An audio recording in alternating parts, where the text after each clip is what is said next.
Bonjour à tous, bien-aimés. Je vous invite à une lecture dans Luc chapitre 6. Luc chapitre 6 et on va commencer à partir du verset 46 jusqu'à la fin.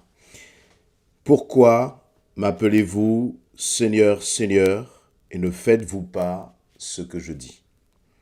Je vous montrerai à qui est semblable tout homme qui vient à moi, entend mes paroles et les met en pratique. Il est semblable à un homme qui, bâtissant une maison, a creusé bien en avant, et a posé le fondement sur le roc. Une inondation est venue, le torrent s'est jeté contre cette maison, sans pouvoir l'ébranler parce qu'elle était bien bâtie. Mais celui qui entend et qui ne met pas en pratique, il est semblable à un homme qui a bâti sa maison sur la terre, sans fondement. Le torrent s'est jeté contre elle, aussitôt elle est tombée, et la ruine de cette maison a été grande. Amen. Jésus est en train de parler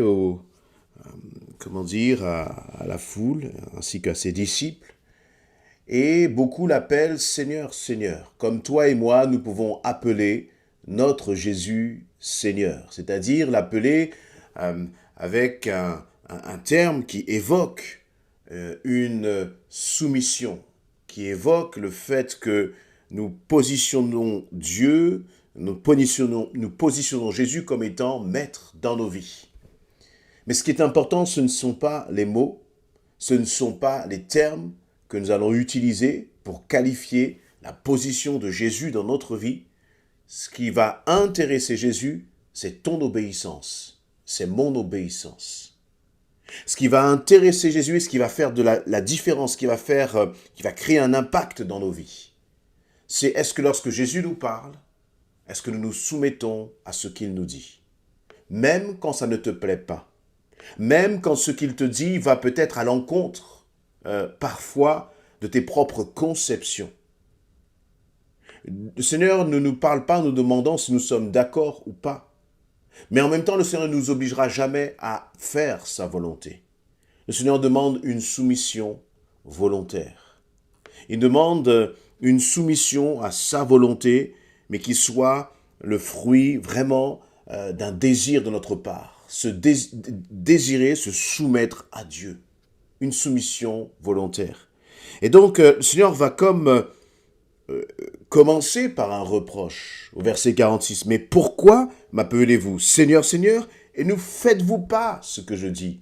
Et dans le cœur de Jésus, lorsqu'il dit cela, ce n'est pas pour condamner, mais c'est parce que le Père céleste, ton Père là-haut dans le ciel, il est attristé à chaque fois que tu n'obéis pas, à chaque fois que je n'obéis pas.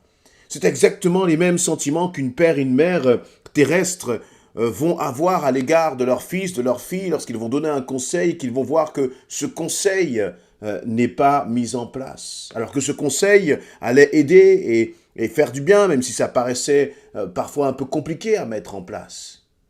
Et là, le Seigneur est bien à la même réaction. Et puis, il va donner une image très concrète.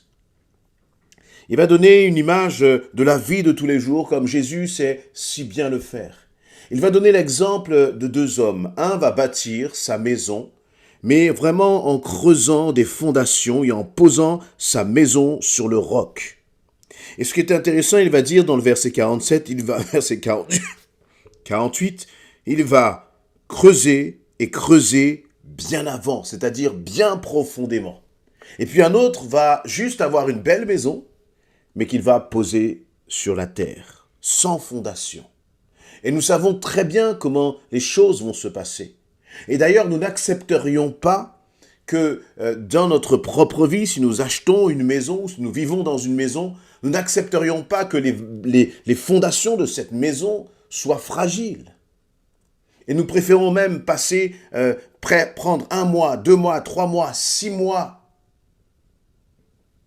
à travailler les fondations de cette maison pour s'assurer qu'elle tiendra toute la vie. Et pourtant, dans les choses qui sont plus importantes qu'une maison, ça peut être, tu veux bâtir ton couple, tu es célibataire et tu veux peut-être bâtir ton couple. Tu veux t'engager avec le Seigneur et tu veux bâtir ta relation avec Dieu. Tu veux bâtir une vie professionnelle, justement, où tu vas pouvoir t'épanouir dans ta vie professionnelle. Tu veux pouvoir aussi t'engager dans un ministère, dans un service auquel le Seigneur t'appelle. Ce qui est important, c'est de ne pas se précipiter, mais c'est de travailler les fondations. Le problème, c'est que les fondations, personne ne les voit. Le problème, c'est que les fondations demandent de la discipline. Là, il nous est dit de creuser le roc pour justement fonder sa maison. Et creuser le roc, c'est pas facile. C'est bien plus facile de prendre sa maison, de la poser là, à même le sol, sans aucune fondation. C'est bien plus facile. Et très souvent, eh bien, nous sommes arrêtés par la difficulté. Très souvent, nous sommes arrêtés par l'effort. Il y a comme une forme de paresse parce que nous voulons tout et tout de suite. Et le Seigneur nous dit, mais non, je t'encourage à creuser. Je t'encourage à te préparer. Je t'encourage à travailler. Je t'encourage à persévérer. Parce que pour creuser, pour poser, pour fonder sa maison sur le roc, c'est difficile. Il va falloir creuser. Il va y avoir des moments qui sont compliqués parce qu'il y a de la résistance. Mais si nous ne passons pas par cela, tout ce que nous allons bâtir va un jour s'écrouler. Parce que ce qui est le point commun entre ces deux maisons, entre ces deux hommes qui ont bâti, c'est que tous les deux ont traversé des tempêtes. Et tu traverseras des tempêtes. L'Église traversera des tempêtes. Mais si l'Église est fondée sur Jésus-Christ, qu'est-ce que ça veut dire? Parfois ce sont juste des belles paroles, mais c'est bien plus profond que cela. Une Église fondée sur Jésus-Christ. Une vie chrétienne fondée sur Christ. Ce n'est pas une vie chrétienne simplement où je vais aller à l'église le dimanche. Ce n'est pas une église qui va faire, entre guillemets, beaucoup de bruit. Mais c'est une église qui va mettre Christ en priorité en passant du temps dans la prière, en passant du temps dans la méditation de la parole de Dieu, en passant du temps dans la communion fraternelle avec les frères et avec les sœurs. Et c'est basé sur ces trois piliers, j'en rajouterai un quatrième. Une église qui va passer du temps à annoncer la bonne nouvelle de l'évangile. Et c'est cette église-là qui va bâtir justement ses fondations sur Christ. Et au moment de la tempête, laissez-moi vous dire que cette église sera indestructible. Et dans ta vie personnelle, eh bien ce sont les mêmes piliers qu'il faut cultiver. La méditation de la parole. Si tu ne passes pas du temps à lire la parole de Dieu, si tu ne passes pas du temps à la méditer, si tu ne passes pas du temps à réfléchir à ce que Dieu te demande par rapport à sa parole, eh bien tu ne pourras pas mettre en pratique ce que le Seigneur te dit.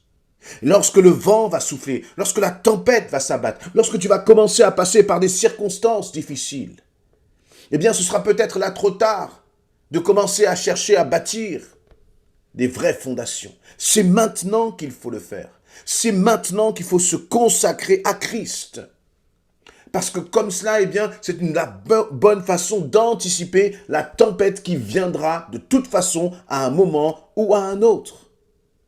C'est maintenant que tu dois te consacrer, te préparer encore. Ne soyons pas des chrétiens, naïfs. Ne soyons pas des chrétiens insouciants ou inconscients et qui croient que, il n'y aura jamais de problème. Non, il va y avoir des problèmes. Il va y avoir des difficultés. Ne croyons pas que parce que nous sommes en Christ, nous n'allons pas avoir de problèmes, de difficultés. Non. Mais parce que nous sommes en Christ, nous sommes conscients que nous avons besoin de nous préparer. Parce que nous sommes en Christ, nous avons conscience que nous avons un Dieu qui nous protège. Que nous avons un Dieu en qui nous pouvons nous cacher et nous réfugier. Mais pour cela, il faut bâtir ta vie sur Jésus-Christ. Ne bâtis pas ta vie sur un homme. Ne passe pas ton espoir et ton espérance dans ton époux, dans ton épouse. Et si tu es célibataire, ne crois pas que tu seras heureux parce que tu auras un époux ou une épouse. Non, ce qui va faire la différence, ce n'est pas le célibat ou le mariage. Ce qui va faire la différence, c'est sur qui tu es en train de fonder ta vie. Et là, ça s'adresse aussi, je crois, pour un couple. Les couples traversent des tempêtes. Et comment traverser ces tempêtes, justement, et tenir ferme pendant la tempête? C'est en se préparant spirituellement. Alors, peut-être que ton mari n'est pas à Christ, peut-être que ton épouse n'est pas à Christ. Mais je crois que la bénédiction qui coule sur toi va aussi couler sur lui. Mais tu dois te préparer. Tu ne peux pas attendre de lui qu'il se prépare s'il n'est pas en Christ. Tu ne peux pas attendre de ton épouse qu'elle se prépare si elle n'est pas en Christ. Mais c'est ta responsabilité en tant qu'enfant de Dieu pour te préparer. Et j'allais dire presque doublement. De façon à ce que, encore une fois, cette bénédiction qui va couler de ton obéissance, elle puisse couler sur ton époux, elle puisse couler sur ton épouse, elle puisse couler sur tes enfants. Voyez, nous devons nous attacher au Seigneur. Et je crois encore plus parce que nous sentons bien que nous sommes dans une société où règne la confusion. Nous sommes dans une société où les valeurs chrétiennes sont rejetées. Nous sommes dans une société où on se vante même de ne plus croire en Dieu. Nous sommes dans une société tout simplement qui vit les temps de la fin. Alors, quand je dis les temps de la fin, je ne sais pas si ce sera demain, après-demain, dans 10 ans, dans 20 ans, dans 30 ans, je n'en sais rien. Mais ce que je sais, c'est que pour celui qui est en Christ, les temps vont être de plus en plus compliqués. Et je ne dis pas cela pour que nous ayons peur, mais je dis cela pour que nous puissions nous préparer et nous préparer sérieusement.